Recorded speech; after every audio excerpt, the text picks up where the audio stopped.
Today's Old Testament reading comes from the book of Job, chapter 38, verses 1 through 7, and 34 and 41. Then the Lord answered Job out of the whirlwind, "Who is this that darkens counsel by words without knowledge? Gird up your loins like a man. I will question you, and you shall declare to me. Where were you when I laid the foundation of the earth? Tell me if you have understanding. Who determined its measurements? Surely you know. Or who stretched the line upon it? On what were its bases sunk? Or who laid its cornerstone when the morning stars sang together and all the heavenly beings shouted for joy? Can you lift up your voice to the clouds so that a flood of waters may cover you? Can you send forth lightnings so that they may go and say to you, 'Here we are'? Who has put wisdom in the inward parts, or given understanding to the mind? Who has the wisdom to number the clouds?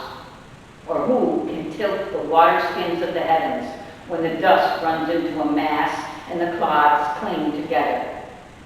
Can you hunt the prey for the lion, or satisfy the appetite of the young lions when they crouch in their dens or lie in wait in their covert?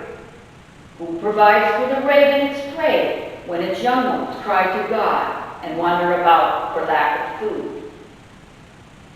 Today's gospel lesson comes from the book of Mark, chapter 10, verses 35 through 45. James and John, the sons of Zebedee, came forward to him and said to him, "Teacher, we want you to do for us whatever we ask of you." And he said to them, "What is it you want me to do for you?" And they said to him, "Grant us to sit, one at your right hand and one at your left, in your glory." But Jesus said to them, You do not know what you are asking.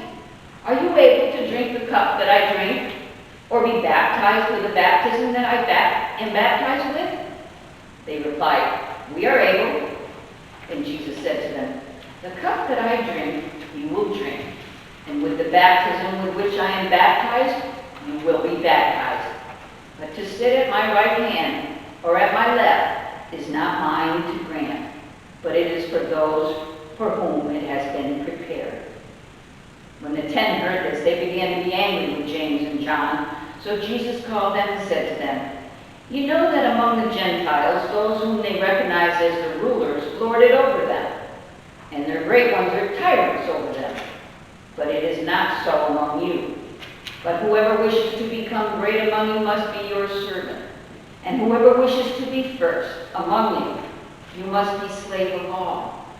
For the Son of Man came not to be served, but to serve, and to give his life a ransom for many." This is the word of God for the people of God. Thanks be to God.